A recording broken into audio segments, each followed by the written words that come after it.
Have you ever been around a leader who seemed powerful, but something about them made people uncomfortable? Maybe they were confident, but they also came across as intimidating. Maybe they commanded attention, but people only followed because they felt pressured. On the other hand, have you ever met someone who was kind, humble, and likable, but nobody seemed to know where they stood?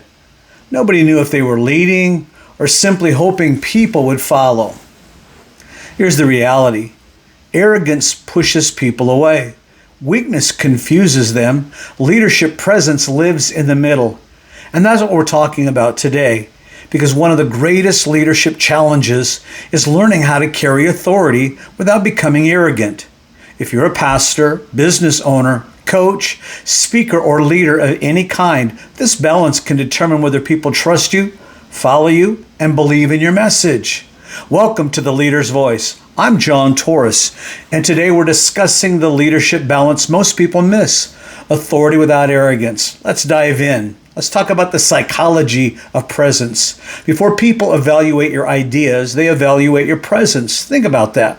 Before they decide whether they agree with you, they decide how they feel around you. Presence is the emotional experience people have when you're in the room. When you walk into a meeting, a classroom, a boardroom, a church service, or on the stage, people are unconsciously asking, can I trust this person? Do they know where they're going? Do they believe in what they're saying? Are they secure enough to lead? Leadership presence is not about being loud. It's not about dominating conversations. It's not about being the smartest person in the room. Leadership presence is the ability to communicate confidence, clarity, and stability before you ever speak a word. People are drawn toward leaders who make them feel safe. Not safe because they're weak, safe because they're steady. They know where they stand. They know what they believe. They don't overreact. They don't panic. They don't need constant validation. Real authority feels calm. Real authority feels grounded. Real authority feels trustworthy, and people can sense it immediately. Why? Arrogance is often insecurity in disguise. Now let's talk about something many people misunderstand. Arrogance is not confidence. In fact, arrogance is often evidence of insecurity. Confident leaders don't need to remind everyone how important they are. Insecure leaders do. Confident leaders don't constantly defend themselves. Insecure leaders do. Confident leaders don't need to dominate every conversation. Insecure leaders do. Arrogance often appears when someone is trying to compensate for an internal lack of confidence. They project strength because they fear weakness. They project certainty because they fear being questioned. They project superiority because they're afraid of being exposed. But here's the problem. People can feel the difference. Arrogance creates distance. Confidence creates trust. Arrogance says, look at me. Confidence says, let's move forward together. Arrogance seeks admiration. Confidence earns respect. The most influential leaders I've known didn't spend their energy proving themselves. They spent their energy serving others. And because they weren't obsessed with themselves, people naturally trusted them. If this message is helping you become a stronger communicator and leader, take a moment right now and subscribe to The Leader's Voice.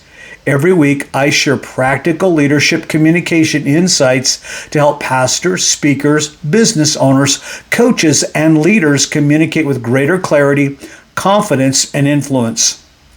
And if this resonates with you, leave a comment below and tell me, have you ever worked for a leader who confused arrogance with your authority? I'd love to hear your thoughts. Humility with conviction.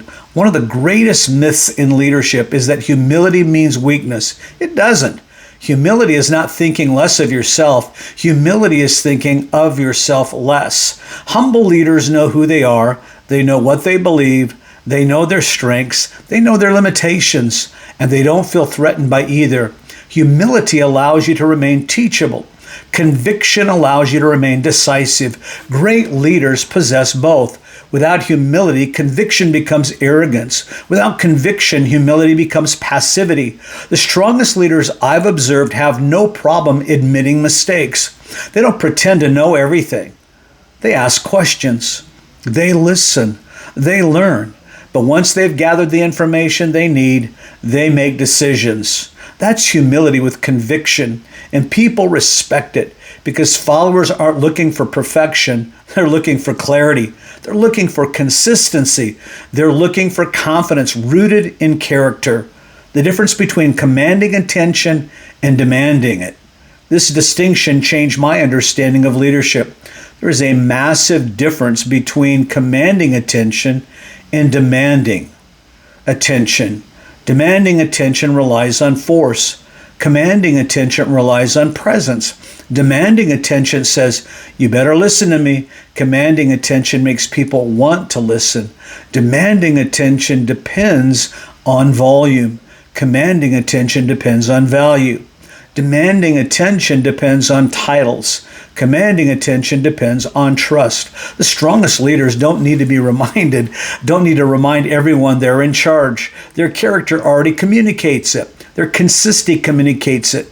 Their competence communicates it. Their calmness communicates it. People naturally pay attention to leaders who consistently bring wisdom, stability, and clarity.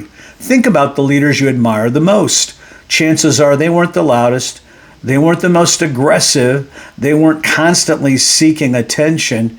Yet when they spoke, people listened. Why? Because they had learned credibility and earned it. And credibility is the foundation of influence. If you're enjoying this content, make sure you subscribe at the link below this video with another leader who needs to hear it. Our mission here at The Leader's Voice is simple: to help leaders become clear and confident communicators who influence people without manipulation, pressure, or ego. If that's your goal, you're in the right place. How to develop authority without arrogance. Let me give you 4 practical ways to grow in this area. Number 1, speak with clarity. Unclear leaders create uncertainty. Clear leaders create confidence. Number 2, listen more than you defend. Secure leaders don't feel the need to justify themselves constantly. They listen. They learn. They respond thoughtfully. Number 3, stay emotionally steady. People trust leaders who remain calm under pressure. Emotional stability creates leadership credibility. Number 4, serve before you lead.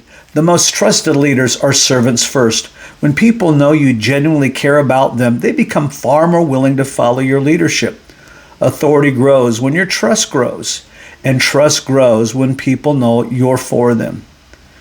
Finally, as you go through this week, I want you to ask yourself one question. Do people experience my leadership as intimidating, confusing, or calming? Because the answer reveals more than you might think. The goal isn't to become louder. The goal isn't to become softer. The goal is to become steadier. Leadership presence is not found in extremes. It's found in balance. Strong enough to lead, humble enough to listen, confident enough to decide, secure enough to serve. That's authority without arrogance. And that's the kind of leadership people trust. If this message encouraged you, be sure to subscribe to The Leader's Voice and turn on notifications so you never miss a new episode. Share this video with a fellow pastor, leader, coach, speaker, or business owner who could benefit from it. And remember, calm confidence speaks before your words ever do. Thanks for watching. I'll see you next time on The Leader's Voice. Be sure to grab the free gift as you click the link below.